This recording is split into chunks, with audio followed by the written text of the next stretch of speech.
famous for its markets, brass bands, glass blowing, coal mining, and so much more. Barnsley is a town that never shies away from taking immense pride in its industrial past. Surrounded by countless historic villages and magnificent green spaces, the town has an estimated population of just under 250,000 and is located in South Yorkshire, approximately 12 miles north of Sheffield and 17 miles south of Leeds. The people of Yorkshire are often known as tykes, a term that was originally used to describe them negatively, but was later adopted locally, taking on a new life. Coincidentally, this term is also one of the main nicknames for English Football League side Barnsley Football Club. The Tykes, the Tarn, the Reds.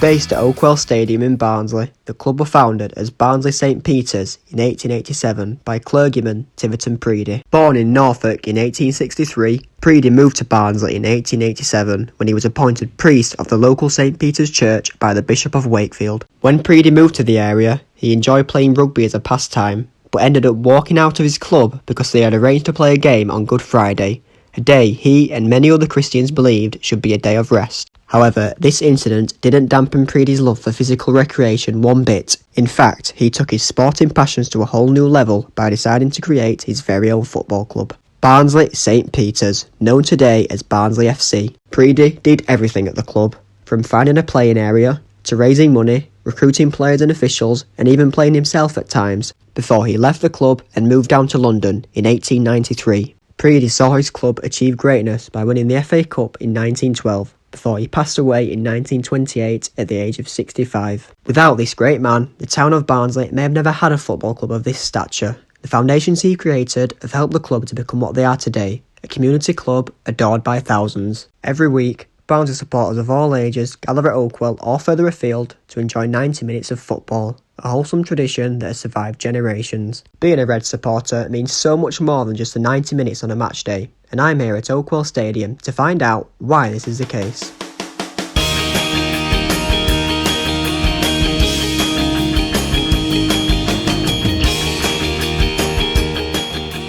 Hi, I'm Phil Hall. I've been a Reds fan for 54 years now, for my sins. I first came with my dad when I was 12 because I'd never been to a football match in my life. He suggested we go, and I've been hooked ever since. It's a whole identity for me somehow. I wouldn't say my life revolves around it totally, but it revolves around it a great extent. It's part of the community, and when there's a good feel around the town, there's a good feel around the club, and vice versa. It's a little small town club, it's a community club. I mean, we stood here outside Reds in the community. They do a lot of work in the community and with the community. It gets in your blood. I mean, when I bleed, it's red. I brought my son when he was 4-year-old for the first time. I don't think his mother was that chuffed, but I still brought him at 4 years old because my dad had brought me when I was 4 years old, and his dad had brought him when he was 4 years old. So we've been supporting Barnsley for all Barnsley's existence. Whatever's going off in life, you can just come to a match on a Saturday or Tuesday night. And it's like a family really, it's a community. I've always said it's like a small little family. I think the sense that it just feels quite close and you feel connected with like other people, and because I've been sitting in the same place all my life, you get to know people that sit around you and they sort of feel like your family and your friends. My first real experience was when I was young, and I mean really young. At that time we were lifted over the turnstile and I came to my first evening match. So we walked down Oakwell Lane with the floodlights, and all I can say is it looked absolutely magical. Despite what's gone on in your week, Monday to Friday, you know you're going to be here on a Saturday or in some obscure town, and just watching players come and go and watching managers come and go, it's all part of the fun for me really. The community as well, coming into the town, it's lovely just to come here and be part of something as well. But that familiarity and that stability, that's, it's the only thing that's a constant for that many years through your life really. It's just part of my DNA now, it's the town that I came from. It means a lot to the town, it means a lot to me. I get to meet up with my son, bring me 2 grandsons, and it's just everything. Hello, good afternoon, welcome to Scoreline. This afternoon's main headline: Barnsley are promoted to the Premiership. They'll be playing in football's elite next season for the first time ever in their history. One of those games where for the whole week I think the whole town and certainly my family were a mixture of nervous, excited, then nervous again, then panicky, then nervous, then excited. Get to the ground, nervous, nervous, nervous. In the first half, there's a cross from the left wing by Johnny Hendry, across for Paul Wilkinson, who headed it in. And I don't think I've ever seen a header take as long to get in the goal. I thought I was watching it in slow motion. But it went in, everybody's up and shouting, 1-0. We could go up, it's possible. It's absolutely possible we could go up. All we've got to do is not concede. But Barnsley seemed to get nervous as they got closer to their greatest moment. Bjorn Sungut nearly put an end to the premature celebrations. How he missed, I don't know. He should have scored. An open goal should have scored, but he missed it. And at that moment, not far from the end, at that moment you think, hold up, we could go into the Premier League at this rate. We could actually do it. So the nervousness intensified and intensified. Then of course we attacked. There's a little jinking about by Clint Marcellus at the edge of the box. I don't know if he scuffed it or he just can't kick it very hard. But Clint Marcell puts it in the goal. Now he's got no support, so he'll have to turn and feed it for Marcell. Now then, Clint Marcell goes for the glory and gets it! That surely is the goal that takes Barnsley into the Premier League for the first time in their history. All I can say is, I thought, and it's my memory, whether it's true or not, I thought there was absolute silence, because I don't think anybody expected it. It was like a stunned silence, and then all of a sudden the whole ground erupted. I'm turning to my wife, because it was my wife and my two kids, Catherine and Jonathan, turning to Sue and said, I can't believe this, we've done it. I wish my dad was here, because he'd supported all his life and he'd passed away in '73. So that was a real shame. I looked round and she said, where's the kids? Because they were 13, 15, that sort of age range, 15, 16, something like that. And then all of a sudden, you can see them on the pitch with about 10,000 other people on the pitch, and that were it. Barnsley will play in the Premier League next season. And have you ever seen such joyous scenes? Fabulous moments here, and despite the appeal for the fans to stay off the pitch, some have broken through the cordon. Bradford trudge away beaten, but the Barnsley players are left to milk the glory. And I just remember my eyes being full of tears. They were flooded. Pure joy, relief. It's hard to describe. I just remember my dad telling me to try and watch the rest of the game. You know, you're missing it. And I couldn't see. I literally couldn't see for tears. And I think I cried till the end of the game. I think I cried when we were all celebrating afterwards. I think I cried on bus home. Just joyous and the best feeling ever.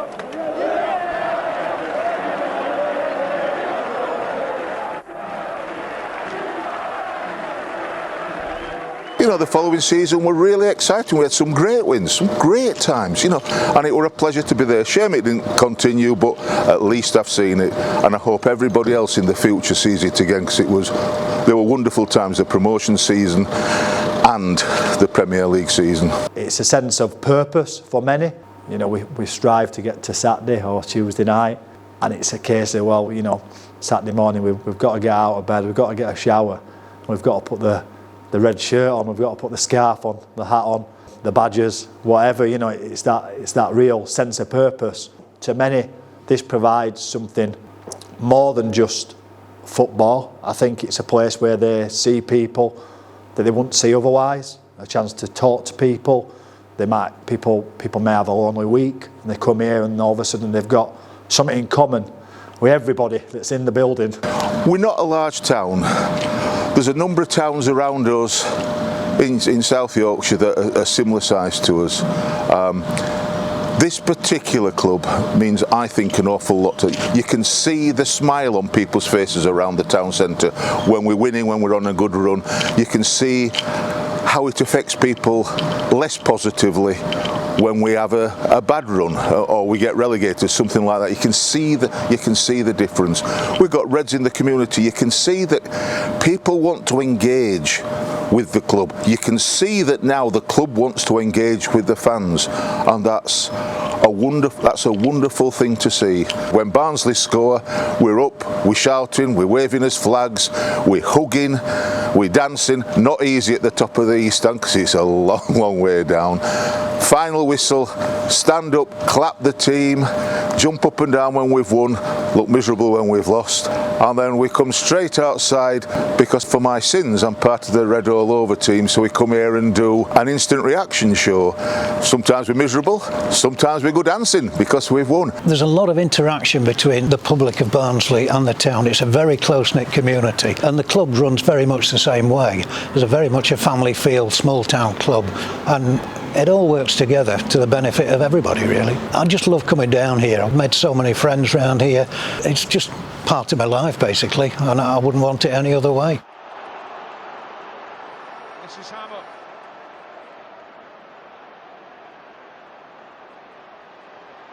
It's opened up! Oh, stunning!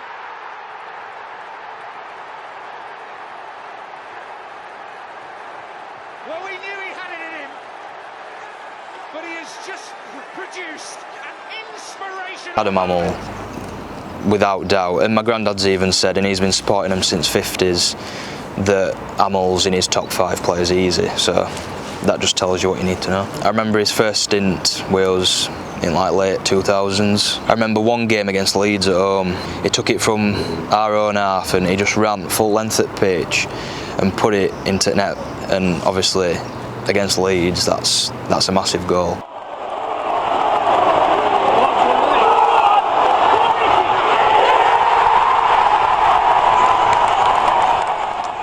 Somebody who could really lift bums off seats, a tricky winger, obviously had a really good eye for goal, went away, came back under a bit of a cloud.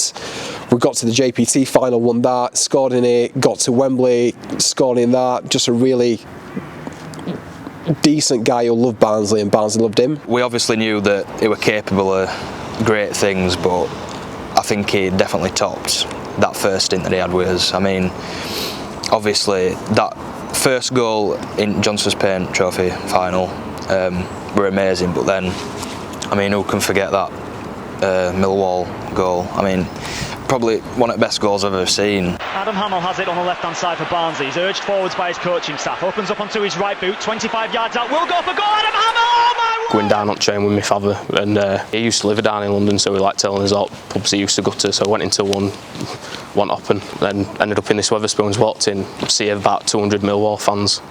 We were thinking Christ like, and got sat in corner, and then this 6'4" Millwall fan came over to us, proper built, skinhead, tattoos on head. You're thinking, oh, not this now. Came over to us, like said, don't worry lads, if anyone starts, we'll look after you. Had pictures with him, then went down to the ground. That game, well, can't really describe it, can you? Mint game. Missed his goal though. Looked down at my phone for a second. I had to watch a replay to believe he scored an header.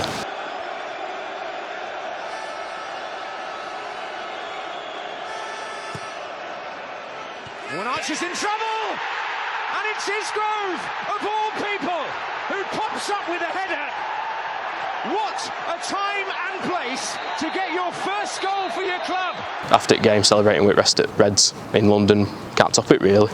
You get a connection with people, connection, you know, it's time with you, for me, with my dad and with my granddad, which is really, really valuable, and a reason to believe in something and to follow something. And I wouldn't have been to some of these places, wouldn't have had any of these memories without this football club. So it's really, really special to me. I think it's the heartbeat. It's a central focal point where, because we're so close to the town centre, the bus station, the train station, it's really easy for people to get to, and it's really easy for people to, just to enjoy what Barnsley has to offer, rather than something being way out of the way, a Pride Park or a Reading, something like that. But I think because of the sort of people that we are in Barnsley, hard-working, trustworthy, loyal, that's all we want from this club as well. And particularly this season with Michael Duff coming in, it's something that we getting back and we're seeing. We've all got one thing in common. It's our town and it's our club. We're all united at that minute in time by them 11 men out there representing our town, representing our club, our badge. And I think that's a powerful thing, and I wish we could bottle that, and I wish everybody could drink it So we were like that every day or every week, where them things didn't matter because they shouldn't. So I really like that for that period of time, all them barriers are dropped, all them thought processes that are negative, all that discrimination just disappears. And we're all one, we're all together. Anything that's happened with work or in personal life, it's something that's always been there. It's something that I hope will always be there, and it's something that you can go into the Oakwell at 3 o'clock on a Saturday, rub shoulders with like-minded people from all different backgrounds across Barnsley.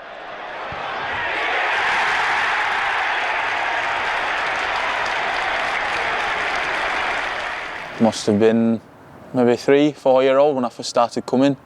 I don't really remember much, to be honest, at that age, but I just remember every other Saturday just coming down with my dad and my granddad, getting ready to come and watch Barnsley. So I used to sit just over there up in East Stand. My favourite player at the time was Jamal Campbell-Rice. I used to love him, I'm not really sure why.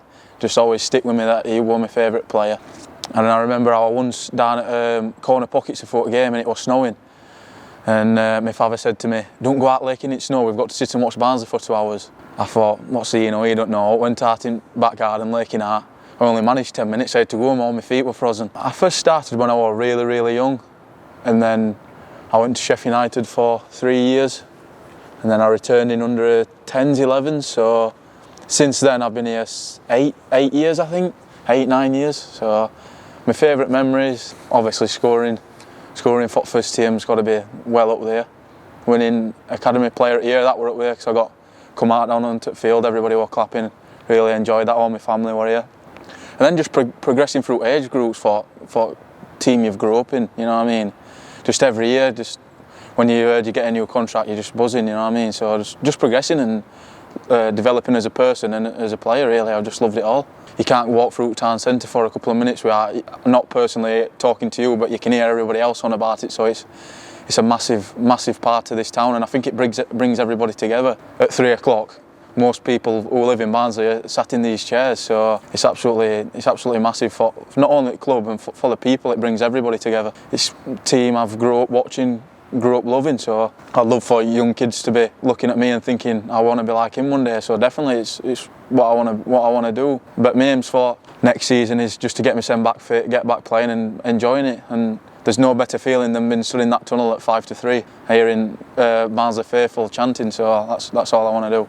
I suppose if the town's the body, then Oakwell and the club is the heartbeat of the town. I suppose when I think about current landscape of society, you hear and see so much division, so much sadness, so much unkindness engulf you to a certain degree. You see divisions to do with race or homophobia, sexism, real things that shouldn't exist, unfortunately do. And I just think when you come here for that 2 hours before, the 90 minutes, 15 minutes at half time, the 2 hours after, I like to think that disappears, like we're together, like we are all Barnsley Football Club.